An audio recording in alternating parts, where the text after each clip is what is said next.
Welcome back to my error tutorial centre. Hello বন্ধুরা, আশা করি তোমরা ভালো আছো এবং সুস্থ আছো। আজকে নবম শ্রেণীর ইংরেজি সিলেবাসের অন্তর্ভুক্ত একটি গল্প, টেলস অফ ভোলা গ্রান্ডপা, যার লেখক হলেন মনোজ দাস। এই গল্পটি আমি লাইন ধরে ধরে, ওয়ার্ড ধরে ধরে ইন ডিটেলস আলোচনা করব। তোমরা যদি প্রথম থেকে নিয়ে শেষ পর্যন্ত আমার এই আলোচনা শোনো, তাহলে এই টপিকস থেকে আগামী এপ্রিল মাসে যে ফার্স্ট সামেটিভ পরীক্ষা আছে, সেই পরীক্ষায় যদি প্রশ্ন আসে, তাহলে সেই প্রশ্নের উত্তর করতে তোমাদের কোনো রকম অসুবিধা হবে না। তাই তোমাদের কাছে অনুরোধ রইল, তোমরা প্রথম থেকে শেষ পর্যন্ত এই ভিডিওটি দেখবে। তো চলো আজকের আলোচনা শুরু করি। টেলস অফ ভোলা গ্র্যান্ডপা, এটি লিখেছেন মনোজ দাস। টেক্সটটি সরাসরি শুরু করার পূর্বে এর কবি পরিচিতি এবং টেক্সট সম্পর্কে একটু সম্যক ধারণা লাভ করা খুবই প্রয়োজন। তো সর্বপ্রথম আমি টেক্সট এবং লেখক পরিচিতি নিয়ে সংক্ষিপ্তভাবে আলোচনা করছি। মনোজ দাস তিনি 1934 খ্রিস্টাব্দে জন্মগ্রহণ করেছেন।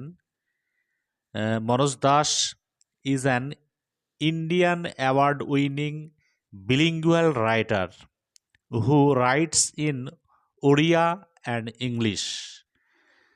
মানে মনোজ দাস হলেন একজন ভারতবর্ষের অ্যাওয়ার্ড উইনিং, অর্থাৎ পুরস্কার বিজয়ী দ্বিভাষী একজন রাইটার। বিলিঙ্গুয়াল মানে হচ্ছে দ্বিভাষী, মানে দুটো ভাষাতে তিনি পারদর্শী ছিলেন। তিনি লিখেছিলেন ওড়িয়া এবং ইংলিশ, এই দুটো ভাষায় তিনি কবিতা, উপন্যাস, নাটক ইত্যাদি তিনি রচনা করেছিলেন। He has written many novels, তিনি লিখেছেন অনেক নোভেলস, অনেক উপন্যাস, শর্ট স্টোরিজ ছোট গল্প, পোয়েমস, ট্রাভেলগস মানে হচ্ছে ভ্রমণ কাহিনী, and articles on history and culture, সংস্কৃতি এবং ইতিহাসের ওপর তিনি প্রচুর লেখা তিনি লিখেছেন।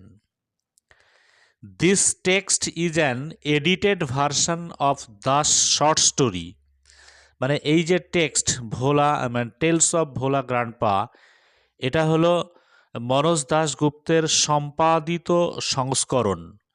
সম্পাদিত সংস্করণ, এডিটেড ভার্সন শব্দের অর্থ হচ্ছে সম্পাদিত সংস্করণ, অর্থাৎ তিনি একটি বড় গল্প লিখেছেন, tales of Bhola grandpa.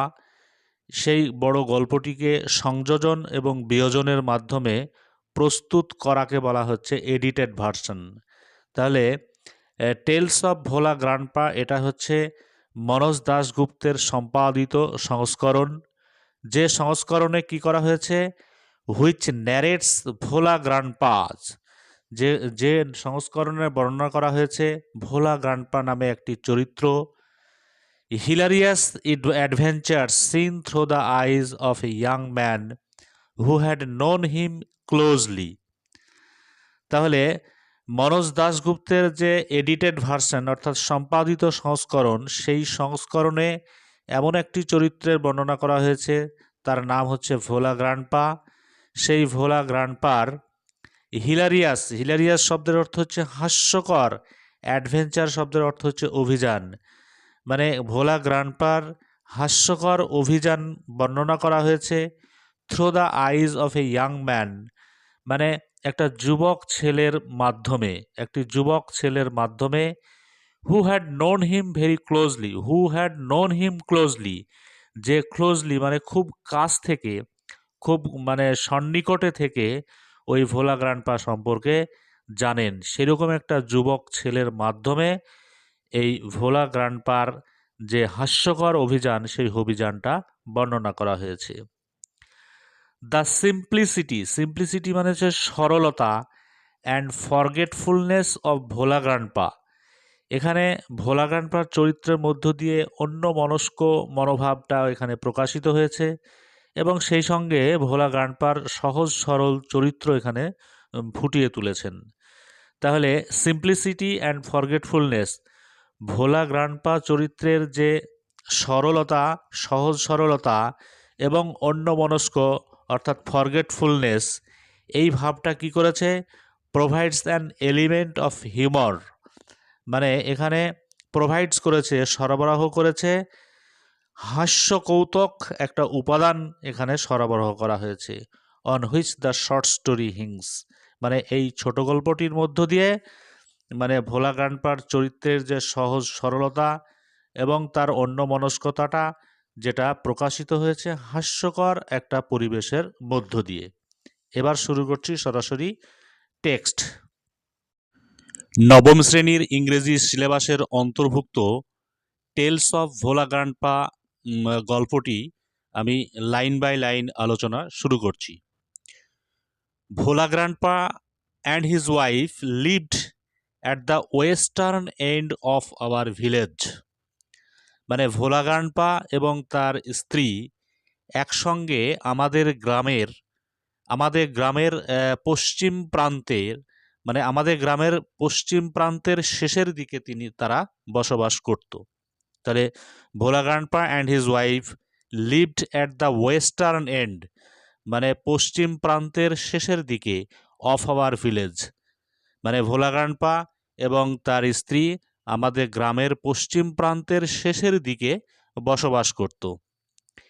A large bakul tree overshadowed their hut, মানে একটা বড় মানে বিশাল আকৃতির একটা বকুল গাছ বা বকুল ট্রি ওভারশ্যাডোড মানে ছায়া প্রদান করেছিল দেয়ার হার্ট, দেয়ার মানে তাদের, হাট মানে কুড়ে ঘর, অর্থাৎ ভোলা গ্রান্ডপা এবং তার স্ত্রী আমাদের গ্রামের পশ্চিম প্রান্তে একটি কুড়ে ঘরে বসবাস করতেন এবং সেই ঘরটার উপরে একটা বিরাট আকৃতির একটা বকুল গাছ ছায়া বিস্তার করেছিল।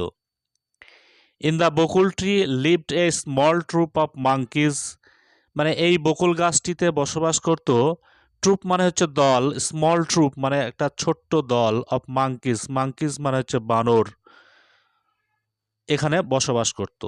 তাহলে এই বকুল গাছটিতে বসবাস করত একটা ছোট্ট দল বা একদল ছোট্ট মাঙ্কি এখানে বসবাস করত। Bhola grandpa and his wife did not mind it, Bhola grandpa এবং তার স্ত্রী এতে কিছু যায় আসতো না, মানে এই যে মানে এ ট্রুপ অফ মাঙ্কিজ বসবাস করত, এতে তাদের কোনো রকম অসুবিধা সৃষ্টি হতো না। অন মুনলিট নাইট, একদিন চন্দ্রলোকিত একটি রাত্রিতে, মানে জ্যোৎস্নার আলোয় প্লাবিত এমন একটি রাত্রি, we are returning from a festival, আমরা একটা উৎসব থেকে ফিরছিলাম। The road was long and foggy, রাস্তাটা ছিল দীর্ঘ এবং কুয়াশাচ্ছন্ন। ফগি মানে হচ্ছে কুয়াশাচ্ছন্ন, খানিকটা ঝাপসা ছিল। I was riding on the village চৌকিদার সোলজার্স, মানে আমি ফিরছিলাম আমাদের গ্রামের একজন চৌকিদার, সেই চৌকিদারের কাঁধে চেপে আমি ফিরছিলাম। সাডেনলি, হঠাৎ, Bhola grandpa let out a loud wail, হঠাৎ কিন্তু ভোলা গ্রান্ডপা কী করেছিল, হাউ মাউ করে সশব্দে কান্না করে উঠেছিল। Every one in our party was surprised, আমাদের দলের মানে আমাদের সঙ্গে যে সমস্ত মানুষেরা ওই ফেস্টিভ্যালে গিয়েছিল এবং আমাদের সঙ্গে ফিরছিল, সেই সমস্ত মানুষেরা প্রত্যেকেই কিন্তু সারপ্রাইজড হয়ে গেছিল, অবাক হয়ে গিয়েছিল।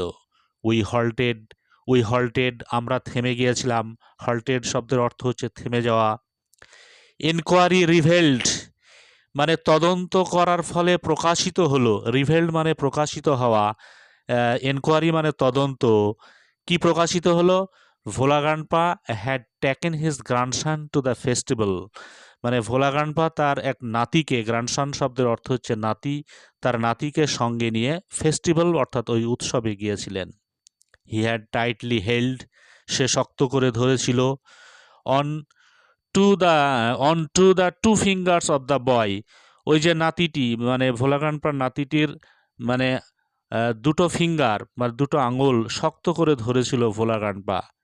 হি ডিড নট রিয়ালাইজ মানে উপলব্ধি করা, সে বুঝতেই পারেনি, হোয়েন দোজ ফিঙ্গার্স, ওই ফিঙ্গারগুলো কি হয়েছে, স্লিপড আউট, কখন তার হাতের মানে হাত ফসকে চলে গেছে সেটা ভোলা গ্রান্ডপা উপলব্ধি করতে পারেনি। Bhola grandpa was continuing as before, Bhola grandpa যেমনভাবে তার নাতির হাতটা আগে ধরেছিল, হাতটা ফসকে যাওয়ার পরেও ঠিক একই রকমভাবে ধরেছিল। দেন সামওয়ান আস্কড ভোলা গ্রান্ডপা, ঠিক সেই সময়তে সামান মানে ওই দলের কোন একজন ছেলে বা ব্যক্তি আক্সড ভোলা গ্রান্ডপাকে জিজ্ঞাসা করেছিল হোয়াট হি ওয়াজ গ্রিপিং, মানে সে কি ধরে আছে। যখনই জিজ্ঞাসা করেছে সঙ্গে সঙ্গে ভোলা গ্রান্ডপার কিন্তু মনে পড়ে গেছে তার নাতির কথা।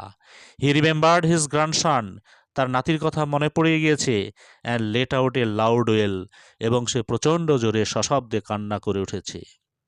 মাই father my father chose two sharp eyed men from our party to go back with Bhola grandpa to the festival. মানে আমার বাবা দুজন তীক্ষ্ণ দৃষ্টিশক্তি সম্পন্ন ব্যক্তিকে নির্বাচন করেছিল কি জন্য? ওই ভোলা গ্র্যান্ডপার নাতিকে মানে খুঁজতে যাওয়ার জন্য। মানে ওই যে ফেস্টিভ্যালে ভোলা গ্র্যান্ডপা তার নাতিকে হারিয়ে ফেলেছে, সেই মানে ফেস্টিভ্যাল, সেই উৎসবে মানে ভোলা গ্রান্ডপার নাতিকে খোঁজার জন্য আমার বাবা দুজন তীক্ষ্ণ দৃষ্টিশক্তি সম্পন্ন ব্যক্তিকে নির্বাচিত করেছিল। The grandson was found before long, দীর্ঘ খোঁজাখুঁজির পরে ভোলা গ্রান্ডপার নাতিকে পাওয়া গিয়েছিল। He had taken a cosy shelter, সে আশ্রয় নিয়েছিল, কজি মানে আরামদায়ক, শেল্টার মানে আশ্রয়, under a cow's belly. Cow's মানে হচ্ছে একটা গাভী বা গরু, সেই গাভীর পেটের তলায়, বেলি মানে হচ্ছে পেট, গাভীর পেটের তলায় ভোলা গ্রান্ডপার নাতি আরামদায়কভাবে আশ্রয় গ্রহণ করেছিল। I remember another funny incident about Bhola grandpa related by my father. আমার মনে পড়ে, রিমেম্বার মানে মনে পড়া, অ্যানাদার মানে অন্য, ফানি মানে হচ্ছে মজাদার, ইনসিডেন্ট হচ্ছে ঘটনা। তাহলে আমার মনে পড়ে অন্য একটা মজাদার ঘটনা অ্যাবাউট ভোলা গ্রান্ডপা সম্পর্কে, রিলেটেড বাই মাই ফাদার, যে ঘটনাটা আমার বাবার সঙ্গে সম্পর্কিত।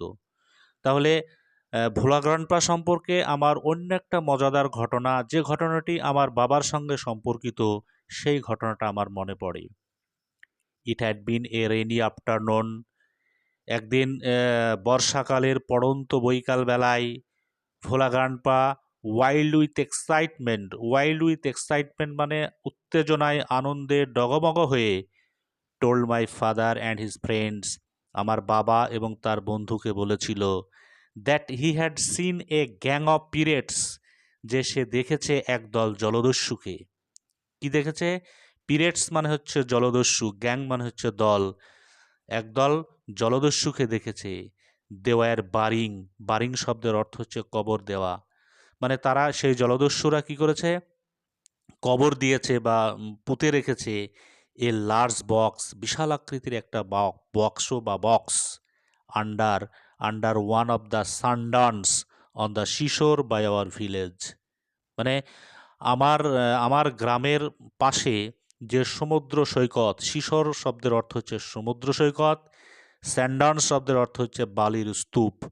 আমার গ্রামের পাশে যে সমুদ্র সৈকত আছে, সেই সমুদ্র সৈকতের যে বালির স্তূপ, সেই স্তূপের মধ্যে সেই জলদস্যুরা একটা বিশাল আকৃতির একটা বাক্সকে পুঁতে রেখে গিয়েছে। At once, father and his friends started looking for the hidden treasure. তৎক্ষণাৎ আমার বাবা এবং তোমার বন্ধুরা এই গুপ্তধনকে লুকিং ফর অর্থাৎ অনুসন্ধান করার জন্য বেরিয়ে পড়ল। ট্রেজার মানে হচ্ছে সম্পদ, হিডেন মানে হচ্ছে লুকায়িত, লুকিং ফর মানে হচ্ছে অনুসন্ধান করা। তাহলে ভোলা গ্রান্ডপার মুখে এই গুপ্তধনের খবর পাওয়ার পরে আমার বাবা এবং তার বন্ধুরা বেরিয়ে পড়েছিল এই গুপ্তধন উদ্ধার করার জন্য। Evening passed on to night, এইভাবে অনুসন্ধান করতে করতে সন্ধ্যা পেরিয়ে রাত্রি হয়ে গিয়েছিল। Moonlight came in through the clouds, মেঘকে ভেদ করে, আকাশের যে মেঘরাশি, সেই মেঘরাশির ফাঁকের মধ্য দিয়ে, মেঘরাশিকে ভেদ করে চাঁদের আলো ফুটে উঠল। এ প্যাক অফ জ্যাকলস ওয়ার হোলিং, একদল শিয়ালের তীব্র চিৎকার শুনতে পাওয়া গেল। জ্যাকল শব্দের অর্থ হচ্ছে শিয়াল, প্যাক মানে হচ্ছে দল, হোলিং মানে হচ্ছে চিৎকার। ইট ওয়াজ পাস্ট মিডনাইট, এইভাবে করতে করতে মধ্যরাত্রি পার হয়ে গেল। At this point of time, ঠিক সেই মুহূর্তে ভোলা গ্রান্ডপা কনফেসড শব্দের অর্থ হচ্ছে স্বীকার করা। ভোলা গ্রান্ডপা স্বীকার করলো that there was no real treasure, প্রকৃত অর্থে সেখানে কোনো সম্পদ ছিল না। ইট ওয়াজ ইট ওয়াজ অল এ ড্রিম, এটা ছিল সবটাই তার স্বপ্ন। Which he had during the mid day nap, mid day মানে হচ্ছে দুপুরবেলা, এবং ন্যাপ মানে হচ্ছে ঝিমুনি বা তন্দ্রা তন্দ্রা ভাব বা তন্দ্রাচ্ছন্ন হওয়া। এক কথায় দুপুরবেলায় আহারের পরে শরীরের মধ্যে যে হালকা ঝিমুনি বা ঘুম ঘুম ভাব আসে, সেই ঘুম ঘুম ভাবের মধ্যেই ভোলা গ্রান্ডপা এই জলদস্যুদের এই কাহিনী সে দেখেছিল এবং এটা লেখকের বাবাকে এবং তার বন্ধুদের বলেছিল। Once Bhola grandpa had a great adventure in the Sundarbans, একদিন ভোলা গ্রান্ডপা সুন্দরবনে অভিযান করেছিল। অ্যাডভেঞ্চার শব্দের অর্থ হচ্ছে অভিযান। ইন দোজ ডেজ, ঠিক সেই দিনগুলোতে রয়্যাল বেঙ্গল টাইগার্সগুলো ফ্রিলি মানে মুক্তভাবে, রোমড মানে হচ্ছে এক জায়গা থেকে অন্য জায়গায় ঘুরে বেড়ানো। ইন দ্য ডেন্স মানে হচ্ছে ঘন, জঙ্গল মানে হচ্ছে জঙ্গল বা ফরেস্ট অব দ্য সুন্দরবনস, মানে সেই দিনগুলোতে সুন্দরবনের গভীর জঙ্গলে এই রয়্যাল বেঙ্গল টাইগার্সগুলো মুক্তভাবে ঘুরে বেড়াতো। People took care to move about only in groups, particularly after sundown, বিশেষ করে সন্ধ্যা হওয়ার পর অর্থাৎ সূর্য অস্ত যাওয়ার পরে যখন চারিদিক অন্ধকার হয়ে যায়, তখন মানুষেরা ওই সুন্দরবনের পাশ দিয়ে যে রাস্তা ছিল সেই রাস্তাগুলোতে যাওয়ার সময় দলবদ্ধভাবে যেত। মানে রয়্যাল বেঙ্গল টাইগারের আক্রমণ থেকে রেহাই পাওয়ার জন্য সন্ধ্যার পর সেই সন্ধ্যার পর মানুষগুলো দলবদ্ধভাবে যাতায়াত করত। ওয়ান ইভিনিং, একদিন সন্ধ্যাবেলায় Bhola grandpa was returning from the weekly market মানে হচ্ছে সাপ্তাহিক বাজার। একদিন ভোলা গ্রান্ডপা সন্ধ্যাবেলায় সাপ্তাহিক বাজার সেরে বাড়ি ফিরছিলেন। Suddenly at a distance of about 5 yards behind him, হঠাৎ করে তার পিছনে 5 গজ দূরে, he heard the growl of a royal Bengal tiger, সে রয়্যাল বেঙ্গল টাইগারের তীব্র গর্জন শুনতে পেয়েছিল। Bhola grandpa turned and found the bright gaze of the tiger on his face, Bhola grandpa সঙ্গে সঙ্গে পিছন ফিরে দেখে যে রয়্যাল বেঙ্গল টাইগারের উজ্জ্বল দৃষ্টি, গেজ মানে হচ্ছে একটানা দৃষ্টিতে তাকিয়ে থাকা, রয়্যাল বেঙ্গল টাইগার উজ্জ্বল দৃষ্টি নিয়ে একটানা দৃষ্টিতে ভোলা গ্রান্ডপার দিকে তাকিয়েছিল। ভোলা গ্রান্ডপা ইনস্ট্যান্টলি ক্লাইম্ব আপ এ ব্যানিয়ান ট্রি, ভোলা গ্রান্ডপা তৎক্ষণাৎ সেই রয়্যাল বেঙ্গল টাইগারের হাত থেকে মুক্তি পাওয়ার জন্য কি করেছিল? ক্লাইম্বড আপ, উঠে পড়েছিল, এ নিয়ার বাই, কাছাকাছি, ব্যানিয়ান ট্রি মানে একটি বট গাছে উঠে পড়েছিল। দ্য টাইগার রোড, বাঘটি তখন তীব্রভাবে গর্জন করছিল।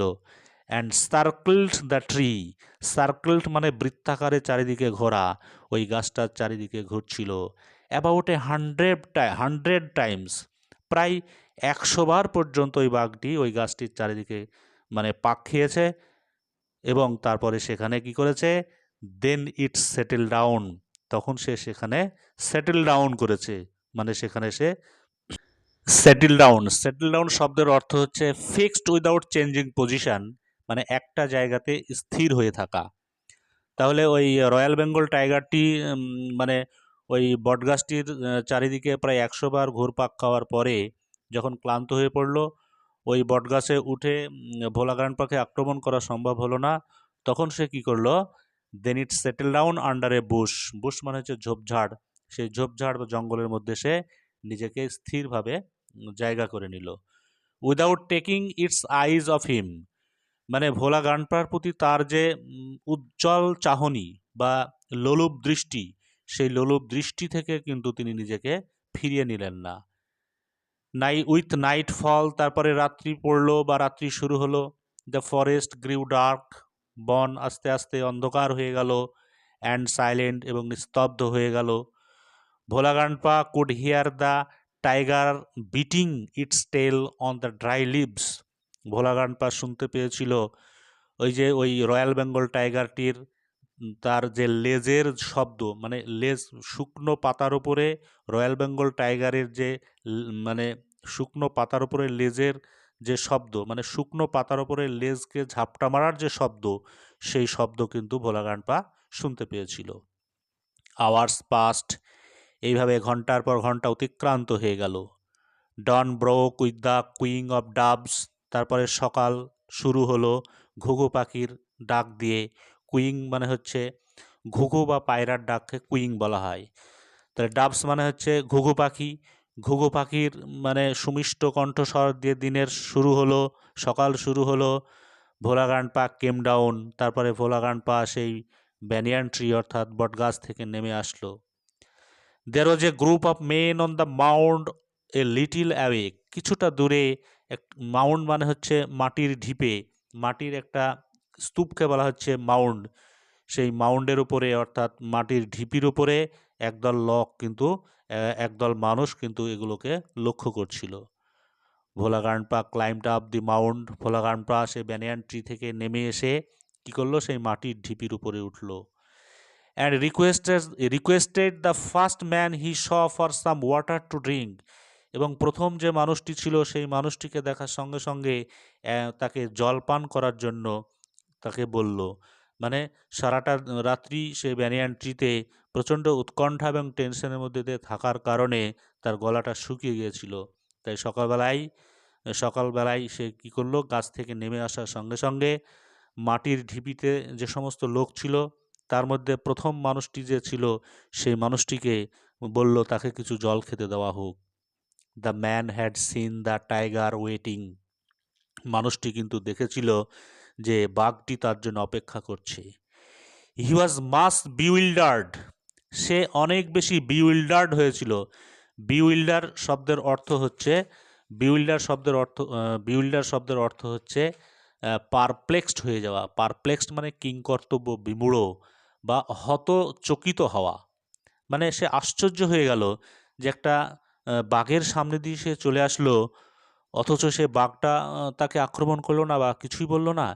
এটা ভেবে কিন্তু এই মানুষটি বিউইল্ডার্ড অর্থাৎ হতচকিত হয়ে গিয়েছিল, পারপ্লেক্সড হয়ে গিয়েছিল, বিমূঢ় হয়ে গিয়েছিল।